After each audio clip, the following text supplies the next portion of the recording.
It all started on a bitterly cold night when snow was swirling in the air. Out of nowhere, my cell phone rang. Picking it up, I was greeted by the wrathful voice of my mother-in-law on the other end. It's because of you that my daughter's in this state. Her face is unrecognizable. It's atrocious. You need to take responsibility. Why did you abandon my daughter? You're despicable. My name is Amy, and I'm 33 years old. I live with my husband, Zach. Zach has his parents and an older sister. That single phone call from my mother-in-law that night turned my life upside down. Give me back my lively girl! Why did you do something so horrible? I swear, I'll make you pay for this. I'll never forgive you. My mother-in-law, possibly out of shock, was making no sense. All she did was spew venom at me. Mother-in-law, please calm down. I have no idea what you're talking about. Even in my confusion, I tried my best to console my mother-in-law, desperately trying to listen to what she had to say. But all my efforts were futile. You have no right to be calm at a time like this. It's all your fault. And yet, you have the audacity to say such things. Why didn't you help her? Why did you abandon her? My mother-in-law was just yelling loudly while crying, and there was no conversation at all. Even when I told her to speak slowly, it was like my voice was not reaching her ears, and my mother-in-law's vitriol continued endlessly. My father-in-law, who seemed to have been behind my mother-in-law, took over the phone. Amy, I hope you understand what you've done. Do you understand the state our daughter is in now? Fortunately, her life is not in danger, but she has severe injuries. Why did you let her suffer like this? Since my father-in-law was a little calmer, I honestly told him, Father, I'm sorry. I really don't understand what you two are talking about. What on earth happened? He looked perplexed that I knew nothing, but somehow I got him to tell me the story. It was content that made me doubt my ears. My sister-in-law, a single mother, was living with her young child about a 20-minute walk from my home. She had a young boyfriend who she had been dating for some time, and he frequently visited. I had heard from Zach that he had a quick temper and had often raised his hand to my sister-in-law. Apparently, his mood was bad last night, and my sister-in-law suffered from more violence than usual. She felt danger to their lives, so she picked up her child in a frenzy and ran out of the house into the falling snow. Without anywhere to go, my sister-in-law thought of her brother, who had lived nearby, and ran desperately, hoping to find refuge at our house. When my sister-in-law rang the doorbell, Zach, who was home at the time, answered. My sister-in-law stood outside the door, holding her child in her only clothes, her face bruised and gasping for breath. Anyone would have known at first glance that something was wrong, but Zach did not show concern for his own sister. Instead, he seemed a bit irritated and said, If I let people in without permission, Amy will get mad. Sorry, but can you go home? She's scary when she's angry. You understand, right? Please leave. And turned her away from the door. My sister-in-law couldn't believe what her real brother had said, but she was in immediate danger and needed to hide somewhere. So she begged him in tears. At least lend me money for a hotel. She had left in a panic and didn't have her cell phone or wallet. But Zach said something even more astonishing. There's no way I have that kind of money. There's money in the house, but there's no way Amy would let me use it without permission. If I did something like that, she'd divorce me. Sorry, but could you try somewhere else? It's cold, so I'm going in. See you. And he closed the door, coldly sending my sister-in-law away. In utter despair, holding her young child, fearing that the two of them would freeze to death, she trudged back through the snow and reluctantly returned home, only to be met with even worse violence from her enraged boyfriend. My sister-in-law was beaten until her face was unrecognizable, and the child was kicked and lost consciousness. She tried to stop him by clinging to her boyfriend, but the violence only escalated, and her screams echoed through the neighborhood, along with the sound of breaking dishes and things being destroyed. A passerby who heard this and realized something was wrong reported it to the police. After that, my sister-in-law and her child, who had been beaten all over and collapsed, were found and immediately taken to the hospital in an ambulance. Now, although they are conscious, they are seriously injured and have been hospitalized with a prognosis of 1 month for full recovery. I got home late last night because of work, and my sister-in-law did not come after I got home. If I had been there, I would have never turned her away.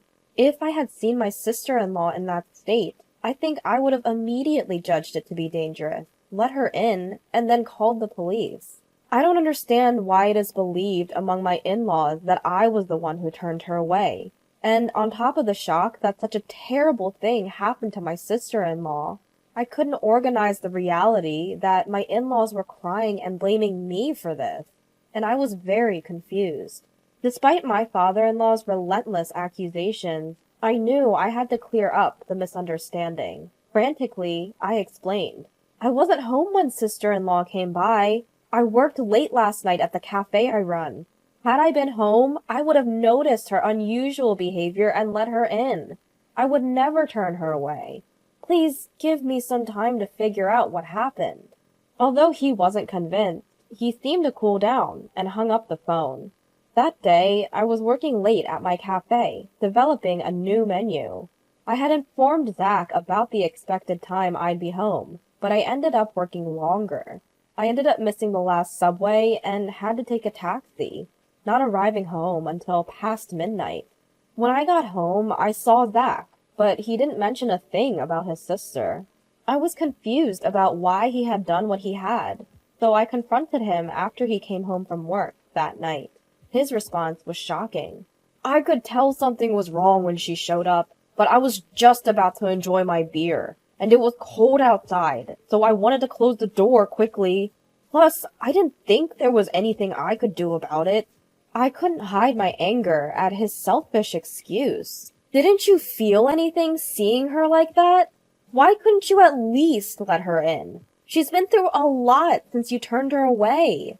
When I detailed his sister's current condition, he justified himself by saying, "Remember how you used to complain when my parents dropped in without notice?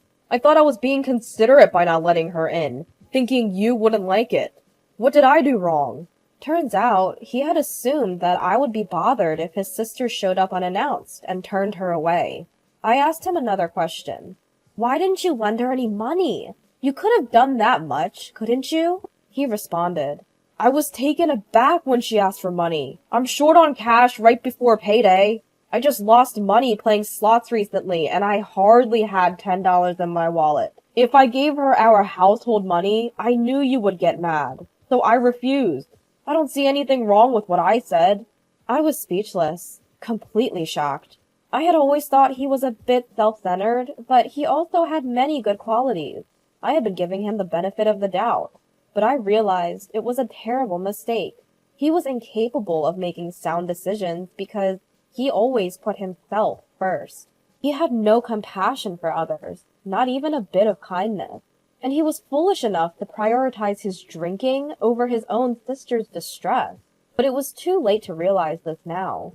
He didn't seem to feel guilty or responsible at all about his sister being rushed to the hospital. From my perspective, she would have ended up like this anyway, no matter where she ran off to. On the bright side, she's safe in the hospital now. We're both safe. All thanks to me, right? He was talking about it as if it was someone else's business. His heartless remarks were making me feel like I was losing my sanity, so I decided not to talk to him any longer. Holding back my anger, I reported to my father-in-law about Zach's irresponsible behavior towards his sister the previous night.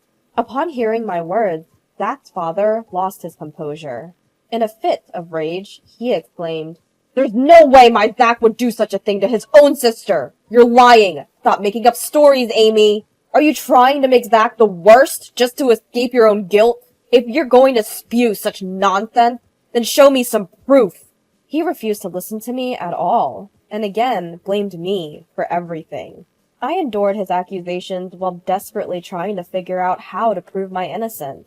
If things remained this way, I would be branded a monster, while Zach, the real culprit who drove his sister away, would live on without any sense of guilt or retribution. This was a situation I could not tolerate. I remembered that my sister-in-law had arrived at our home around 9 p.m. that night. After much thought, I found something that could prove my innocence. My shop was equipped with a security camera. The footage clearly showed me working alone until around 11 p.m. that night. Armed with this footage and another piece of evidence, a taxi receipt that showed the time I got home, I went to my in-laws and proved that I wasn't at home at the time. "I was at my shop when your daughter came home. Do you believe me now?" It was probably something they didn't want to believe, but faced with clear evidence, they had no choice but to accept it. Zach's father, his hand trembling, muttered, "So Amy was at home then." Despite their shock, Zach's parents hurriedly called him in to uncover the truth about that night. The moment he arrived, they fiercely demanded, "Why did you drive your sister away?" Just as he had done with me, Zach tried to deflect all blame onto me, claiming that he thought I would dislike having his sister in our home. Hearing this, his father said, "We already know that Amy wasn't home at that time, but your sister says she saw a woman in the house. How do you explain that, Zach?" I was speechless. If there was another woman in our home at 9 p.m., there was only one possible explanation. "Wait, Zach, what is going on? Who is this woman?" I asked him, my voice shaking. Zach's face turned pale as he squirmed under the questioning from both his parents and me, until he finally confessed everything. When I told him I would be late because I was working on a new menu, he saw it as an opportunity to bring his mistress home. He knew I often came home after midnight when I was immersed in my work, so he felt safe in inviting her over. When his sister suddenly showed up, asking to be let in, he panicked and drove her away for fear of his affair being discovered. "You fool! Not only did you betray Amy, but you also left your only sister out in the snow! What were you thinking? Why didn't you lend her any money? Explain yourself!"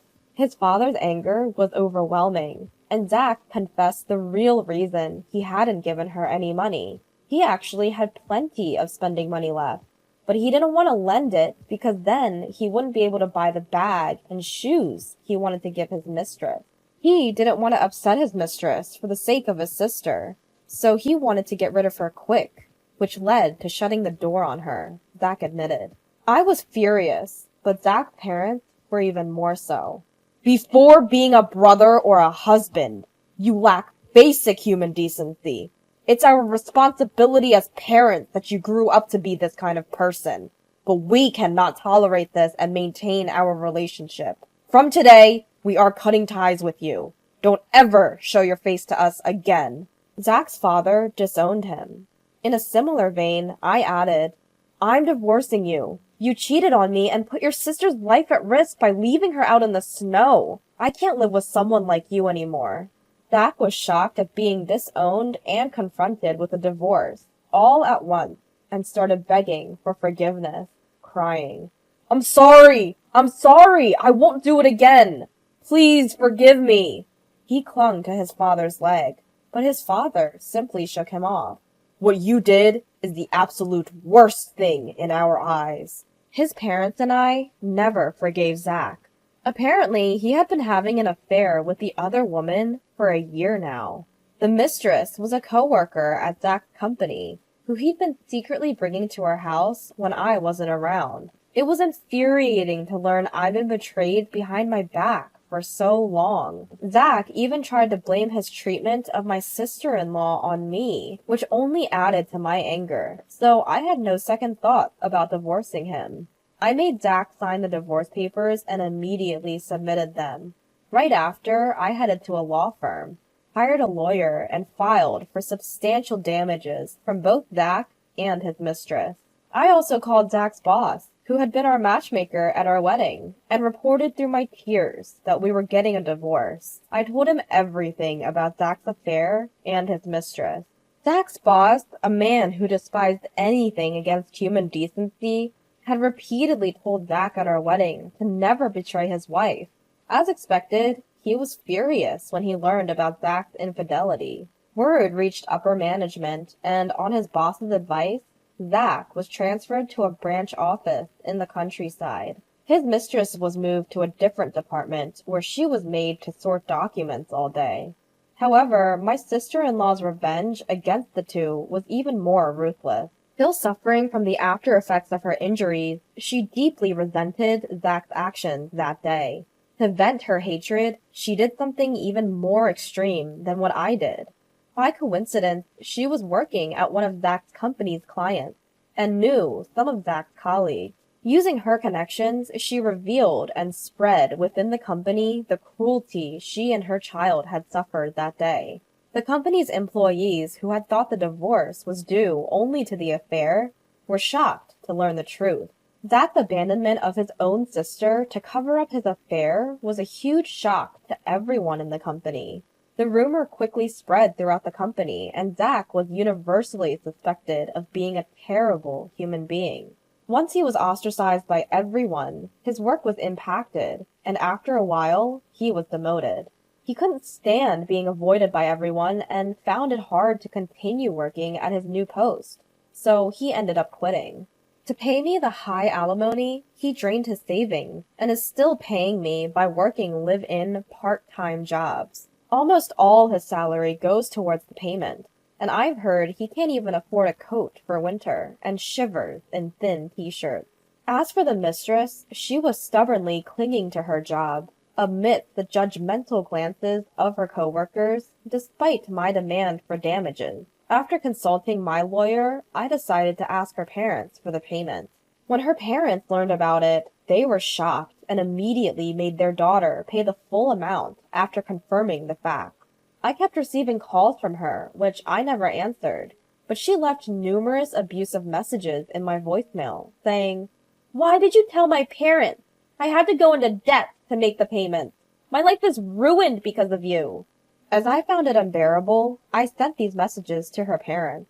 I received an apology letter later, promising they would never let their daughter trouble me again, and the harassing phone calls stopped. As for my sister-in-law, her abusive boyfriend's actions became a police matter, and she was able to file for damages for her injuries. It had been tough, but she finally managed to break up with him. My in-laws and sister-in-law apologized to me for initially suspecting me and for Zach's infidelity. Of course, both were painful experiences for me, but I could understand their outrage and loss of composure when they saw their daughter taken away in an ambulance after such severe abuse. After all, Zach's affair wasn't their fault. I didn't hold a grudge against them. On the contrary, I wanted them to properly heal the emotional wounds of my sister-in-law and her child, who had such a terrible experience. If I were in their shoes, I'm sure my parents would have reacted the same way. Furthermore, my in-laws and sister-in-law are fundamentally decent people. Now that I've divorced Zach, I'll probably never see them again, as they are now strangers to me. But I sincerely wish them well and hope they take care of themselves. I moved closer to the cafe I run. Since it's within walking distance, I no longer have to worry about the last train, and I can devote my time to coming up with new menu ideas. Though I was thrown around by unexpected events, I probably wouldn't have been happy if I continued to be married. There are things one must never do as a human being. I firmly intend to always keep that in mind and live a life I can be proud of. That's what I strongly believe.